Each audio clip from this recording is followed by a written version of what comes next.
Good Wednesday evening, listeners, and welcome to another edition of Conversations of a Sister here on YouTube. I thank you for tuning in tonight. For those of you who are tuned in with me for tonight's conversation, um, I want to talk about uh, Kamala Harris. Tonight's conversation is, can Kamala Harris win? And when I ask that question, I ask that question realistically. Can Kamala Harris win? And what prompted tonight's conversation is I posted on social media, I think it was maybe 2 weeks ago, that if this is when everybody was talking about Biden should drop out of the race, you know, after his disastrous debate with Donald Trump, he can't keep up with Trump. He can't hold Trump to the lies that he told. He can't, make Trump stick to the facts. After that disastrous debate, everyone was calling for Biden to just drop out of the race. They felt like he was not up for the fight, not against Donald Trump. So Biden dropped out of the race. I think it was on July 21st. And he made vice president, he endorsed Vice President Kamala Harris uh, for president of the United States.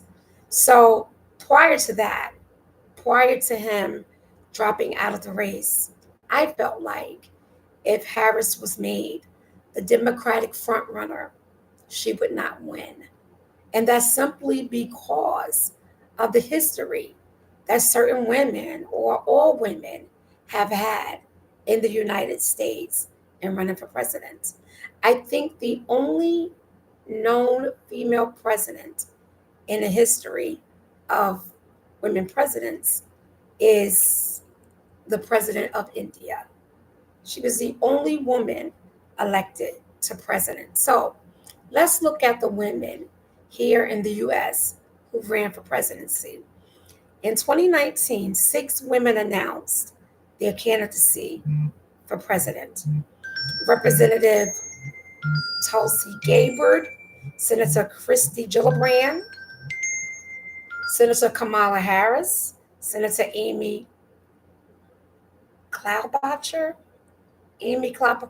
For some reason, I remember her. Klobuchar, Senator Elizabeth Warren, and Marianne Williamson.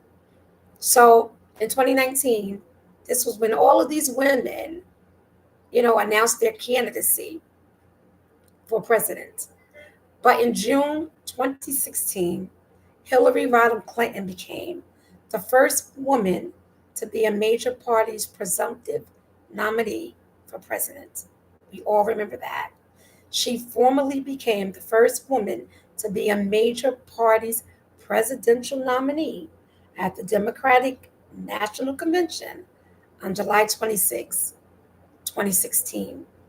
But despite winning the popular vote by almost 3 million votes, Hillary Clinton lost the Electoral College and conceded the general election on November 9th, 2016. She just could not reach that glass ceiling. And I think she wrote a book about it. How women, they go for the glass ceiling and they just cannot reach that glass ceiling. In 2016, Fiorina, Carly Fiorina was a candidate for the 2016 Republican presidential nomination, the only woman among the GOP candidates. And she suspended her campaign in February 2016 due to disappointing early primary results. In April 2016, Ted Cruz named her as his vice presidential running mate, but he suspended his campaign a week later. So, throughout history, women have ran for president in these United States of America, and they have not been successful at winning. And I think it's simply because society is not ready for a female president. Because before Kamala Harris, there were several others. So when I made the statement that if Kamala Harris was the Dems front runner, Democratic front runner, that they still lose in November, I had no idea that the momentum would be so strong. So is this a new generation? Are these a new group of voters? Because when I asked the question, when the statement, I made the statement and I asked the question speaking realistically based upon the history of this country and never electing a woman president in history. That is why I said what I said. And on top of that, Kamala is a black woman, Indian woman. She's not, I don't know, fully African American. So you have those questioning her nationality. They're like, she's black when it's convenient, and then she's Indian when it suits her. But in actuality, they said that she identified as a black woman and went to an all black college, which was Howard University. But I think what is more disturbing to me is the fact that we have a female nominee between both parties, and there are some very cruel and disparaging things being said about her. I take offense to it as a woman. How could you not take offense to the things that's being said as a woman? I was listening to this sister that I follow on Instagram, and she was about to do another skit, and she was calling it the Whore Oval Office. It would be the Whore Oval Office. And for those of you who may be just tuning in, I'm talking tonight. Can Kamala Harris win? Speaking realistically, can she win? And the things that are being thrown and the things that are being said are just downright cruel because we have to look at ourselves. We're women, you know, we're women. We may not be women in the spotlight, but we're women.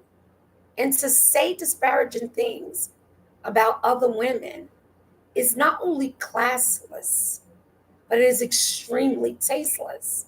It's like you just don't do it. I don't care who it is. And don't get me wrong, the same thing was done to Hillary.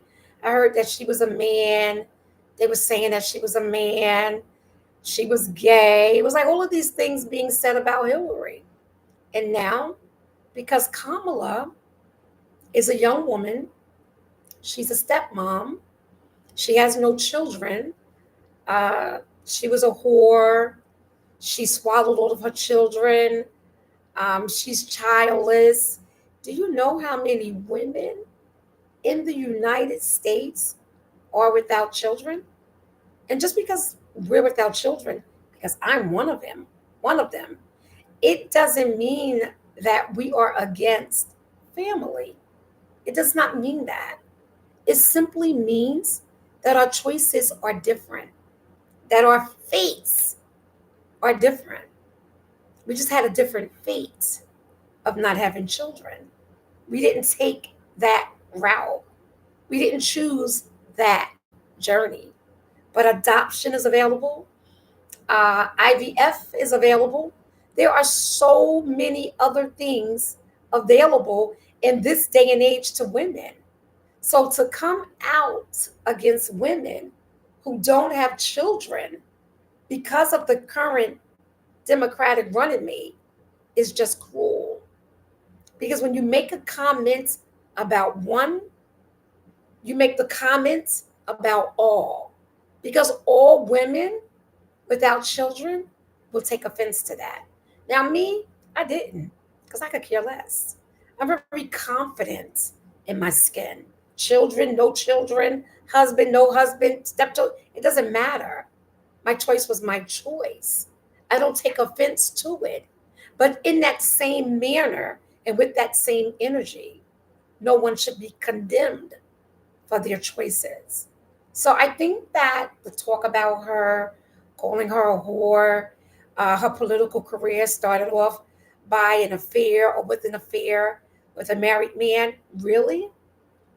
If we're going to call integrity to the record, I think that you need to put her up against her opponent because Trump has three different wives, but has five children, had affairs on all of them, and one affair led to the other affair, which led to a marriage. And then they're all subject to be in one room together. I think that's crazy. I think that is ridiculous. Because if you're going to talk about one's integrity, you have to talk about the other. You have to weigh them both the same. That's only fair to do so. So I am offended by the things that are being said about Kamala simply because she's a woman. And she's a woman in position. And what I don't like is, and I've noticed it throughout my career, that strong women who are in high positions have always slept their way to the top. Oh, she slept her way to the top. Oh, she got that position on her back. I don't think it's fair because the same is not being said about men. I worked with a female who was vice president of a pharmaceutical company at one time. And she was highly respected. And chit chatter around the office was she slept her way to the top. And that was not only false, but people were misinformed.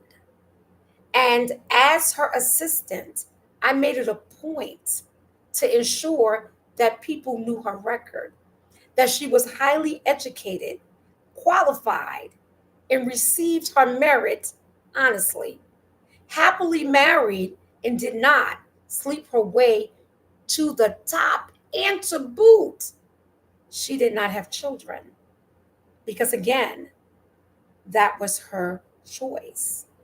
And just because women don't have children or they are single and they have pets, they have dogs, they have cats, it does not define them as individuals.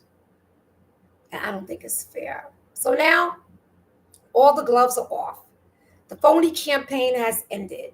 The real battle for the White House will be between Donald Trump and Kamala Harris. And it has only just begun. And like many of you probably can't wait until this election is over because of all of the mud slinging and the things that are being said. But I think that we need to look at the facts. And I think that the facts should be our focus. And while you may not like both candidates, like myself, there are certain things to be considered. Kamala said, do you want an administration of freedom or do you want an administration of chaos? Now, we're very familiar with the Trump administration because when he was president during COVID, that's what we had. We had chaos. He was telling people to drink bleach. He had COVID, he didn't have COVID. COVID was fake, it wasn't fake. Dr. Fauci was completely attacked. Kamala Harris, vice president, people think she doesn't have a brain. She stumbled in speeches. She stumbled at questions. She never went to the border. She simply said, don't come. And don't get me wrong, A lot of these things are sound bites. They are sound bites when someone is speaking because people have the ability to do that. They have the ability to take a message and only take the sound bites. So in all of her speeches, people have labeled her a bumbling idiot. I, for one, was like, what has she done? What is her record? And everybody keeps talking about how she's locked up a bunch of black men when she was prosecutor in California. Is that true? Who knows? That's a question I would love to ask. But is it true? Who knows? We just know that she's vice president of the United States. She has no record that I know of doing anything. And I'm sure that some people can say different because they followed her. I know that she did tours on college campuses. She's speaking on abortion rights. She's speaking against state banned abortions. So I know that she has a record on the things that the Biden administration has addressed. But I think that what surprised me with her as a candidate is that she came out confident and she came out strong. And for me, that has gotten my attention. But I think the challenge for her over the next 98 days will be whether or not she can harness the energy to power electoral victories in both traditional party strongholds and with the newer battlegrounds that have appeared to be slipping away under Joe Biden. Everybody was talking about, oh, Joe got to go. Joe is old. Joe was being scrutinized. Joe was being watched getting off the plane. Donald Trump had an ad saying he don't even think that Joe knows what he's talking about. I mean, everybody was dogging Joe. I thought it was horrible because at the end of the day, we're all going to age. We're just not going to age in the spotlight. Oh, Joe looked like he's wearing a diaper. Oh, Joe can barely walk off the airplane. Joe was being dogged in the media. If he didn't look right, he looked frail. If he looked that way, you could tell he was sick. Whatever Joe did, it was scrutinized. And Donald Trump was having a field day. He was having a field day with it because he was leading in the polls because Joe was old. And then the Republicans became worried about whether or not Biden would drop out of the race. And he did. And just like that, the attention is off of Joe. Just like that, Donald Trump is now the oldest man in the race. Just like that. In just a blink of an eye, Kamala Harris did a rally in Georgia. It took place on Tuesday. And there were more than 10,000 attendees at this rally.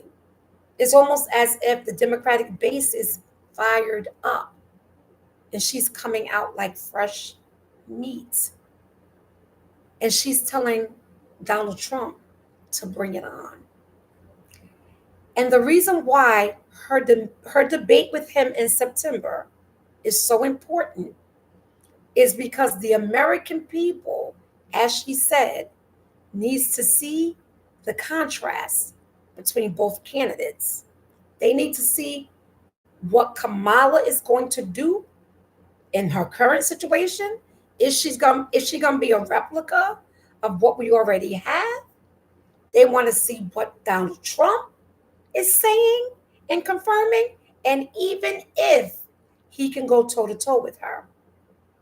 The American people need to see that. They need to see that because both candidates need to sell their message to the American people. I just think that Kamala needs to prove. that she can do the job simply because she's a woman. We are already judged as weak because we are women. And I'm reading comments. A lot of women are in support of Kamala. A lot of women do believe that she can win, but then there's some that think, "Oh my God, we're fucked," because these are our only choices. And I heard a broadcaster say today that she's going to have to pick a white man as her running mate. She's going to have to. I mean, don't get me wrong, I was shocked that Barack Obama was the first African American president. So, as African Americans, we made strides with that status. But you still have African American people saying that Barack Obama did nothing for black people. I don't know what it is that they want or they wanted Barack Obama to do for black people. They were like, "Oh, he gave gays rights. He's the gay rights president." But he did nothing for black people. Black people want reparations for slavery. That's what I'm hearing. But I think at the end of the day, we have to do for ourselves.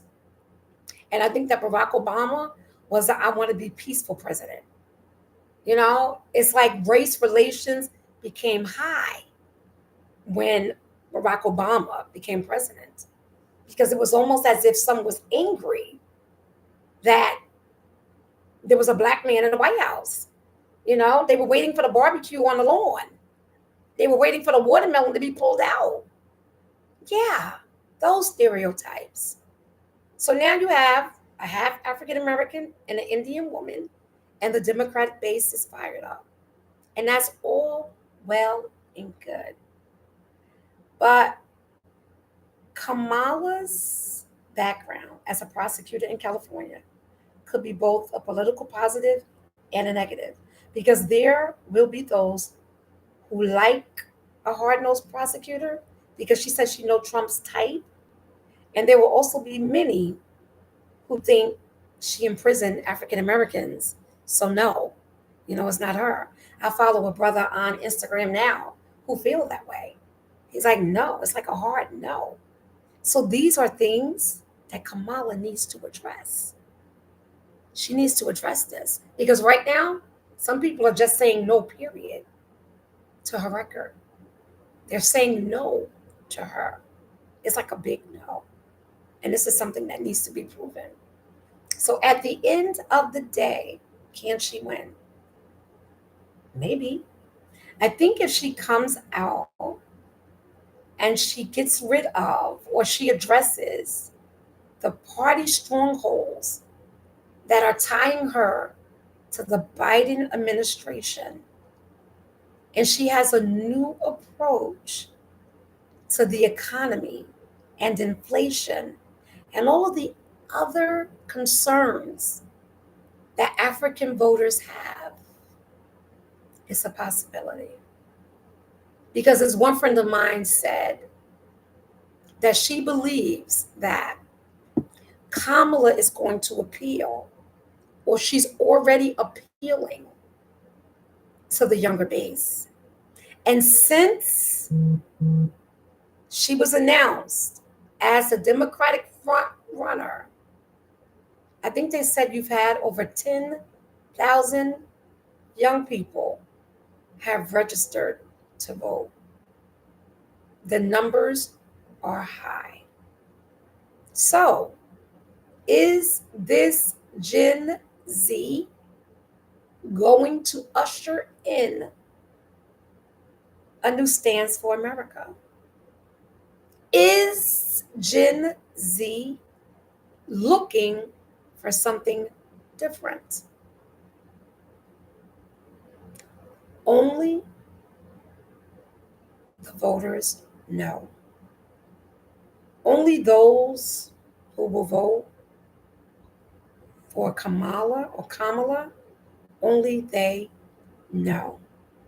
Because that is where the firestorm is. The firestorm is in the fact that she's ramped up a base that is coming out strong in support of her. And this base is giving hope that there is a possibility. So I think that is interesting. And I think that the next couple of months are going to be interesting.